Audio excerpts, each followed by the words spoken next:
বাংলাদেশের প্রথম স্বৈরাচার ছিলেন শেখ মুজিবুর রহমান। মুজিবের বিরুদ্ধে কিছু বললে আপনাকে এটা করা হবে। একটা আইনও বানানো হয়েছিল আমি যতদূর জানি, যে মানে এটা কাইন্ড অফ এরকম যে একটা ধর্মের, যেমন আপনি ধর্ম অনুভূতিতে আঘাত লাগলে যে ব্লাসফেমি ল, ওই আমি ওইটাকে ব্লাসফেমি ল হিসেবে বলি যে মুজিব বা আওয়ামী লীগ একটা ধর্ম, আওয়ামী লীগ ধর্মের ঈশ্বর হচ্ছে মুজিব, এবং মুজিবকে নিয়ে কিছু বললে সেটা হচ্ছে ব্লাসফেমি হয়, এবং ওই ব্লাসফেমি লতে আপনাকে শাস্তি দেওয়া হচ্ছে।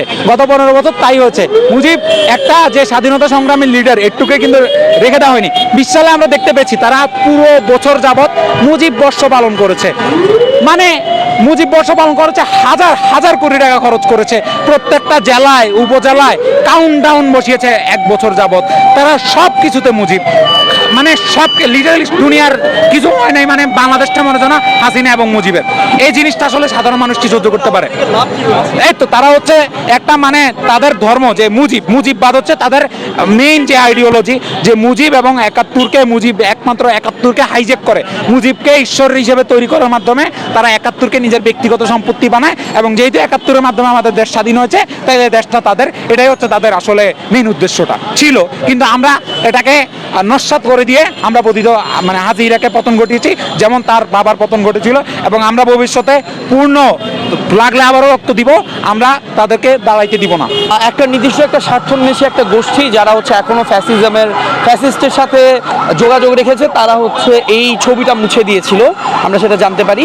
এবং এই যে ইতিহাসটা যে এভাবে যাতে বিকৃত না হয় এবং সত্যটা যাতে হারিয়ে না যায়, সেজন্য হচ্ছে আজকে আমাদের আজকের এই প্রতিক্রিয়াটা। আমরা গত 2 দিন আগে হচ্ছে এই ছবিটা এঁকেছিলাম, এবং আজকে হচ্ছে সেটা জুতা মারা কর্মসূচি এবং কালিমা মাখা কর্মসূচি।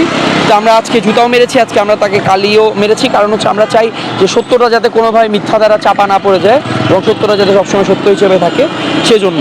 আর বাকশালের পিতার যে বিষয়টা, সেটা হচ্ছে কি, বাংলাদেশের প্রথম স্বৈরাচার ছিলেন শেখ মুজিবুর রহমান, এবং তিনি বাকশাল গঠন করেছিলেন। তার মূলত টার্গেটটা ছিল একচ্ছত্র অধিপত্য, এবং এই অধিপত্য বজায় রাখার জন্য তিনি হচ্ছে বাংলাদেশের গণতন্ত্রের মৃত্যু ঘটাতে চেয়েছিলেন। বাংলাদেশের মধ্যে তিনি বাকশাল গঠন করে সকল ধরনের রাজনৈতিক বন্দোবস্ত তিনি নিষিদ্ধ করতে চেয়েছিলেন, যেটা যদিও দিন শেষে তিনি সফল হননি, তাকে হচ্ছে প্রাণ দিতে হয়েছিল সেজন্য। তো এই যে ইতিহাসটা, তিনি এরপর অন্যান্য যেসব তার ক্রাইমগুলো আছে, রক্ষী বাহিনী গঠন করে মানুষের উপর নির্যাতন, এরপর হচ্ছে তিনি মুজিব বাহিনী গঠন করেছিল, তার লাঠিয়াল বাহিনী, তার সশস্ত্র বাহিনী ছিল, যাতে আর্মি বাংলাদেশের সেনাবাহিনীকে যে কোনো সময় চ্যালেঞ্জ করা যায়, এবং যে কোনো সময় যাতে তার বিরুদ্ধে যে কোনো ষড়যন্ত্র হোক অথবা যে কোনো যাতে থামায় দেওয়া যায়, সেই জন্য তিনি এসব মেকানিজমগুলো সেট করেছিলেন। এবং 1974 সালে যে দুর্ভিক্ষ, সেখানে বাংলাদেশের অনেক মানুষ মারা যায়, এবং সেই মানুষ মারা যাওয়ার পরে সেটা ইতিহাসে কোনো স্থান পায়নি।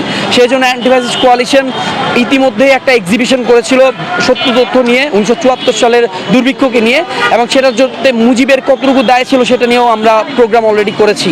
তো এই সত্যটা যাতে মানুষের সামনে আবার তুলে আনা যায়, সেই জন্য হচ্ছে আজকে আমাদের জুতা নিক্ষেপ এবং বাকশালের পিতা হিসেবে তাকে সম্বোধন করা। অন্যদিকে আমরা দেখছি সেদিকে সাবেক প্রধানমন্ত্রীরও গলায় জুতার মালা, সেটা যদি সাবেক প্রধানমন্ত্রী বললে আসলে আমরা একটু কষ্ট পাই, তাকে বলতে হবে সাবেক স্বৈরাচারী ফ্যাসিস্ট।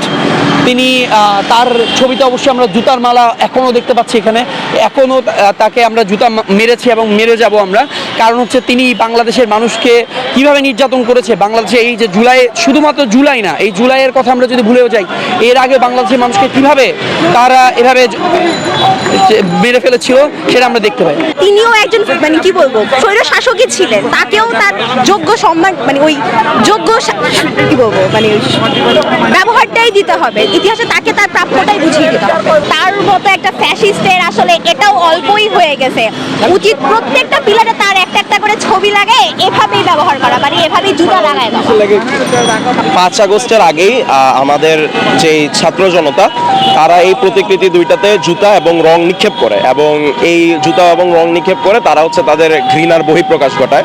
তো অনেকে ভাবতে পারে হয়তো বা শেখ হাসিনার কারণে শেখ মুজিবের প্রতিকৃতিতে আসলে জুতা মারা হয়েছে, বাট ব্যাপারটা এরকম না। কারণ আপনারা ইতিহাস ঘাটলেই জানতে পারবেন যে শেখ মুজিবুর রহমানই হচ্ছে বাংলাদেশের ইতিহাসের প্রথম স্বৈরাচার, এবং সে শুধুমাত্র যে বাকশাল কায়েম করে বাংলাদেশ থেকে বহুদলীয় গণতন্ত্রের বিলুপ্তি ঘটিয়েছে এমন না, এটা ছাড়া সে তার প্যারামিলিটারি রক্ষী বাহিনী দিয়ে হাজার হাজার মানুষকে হত্যা করেছে, তার নেপোটিজম এবং অদক্ষতার কারণে দুর্ভিক্ষে হাজার হাজার মানুষ মারা গিয়েছে।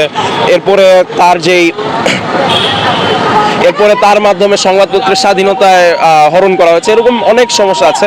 এবং আওয়ামী লীগ তার শাসন আমলে এই ইতিহাসগুলা এক প্রকার চাপা দিয়ে রেখেছিল এবং এই চাপা দিতে সক্ষম হয়েছিল।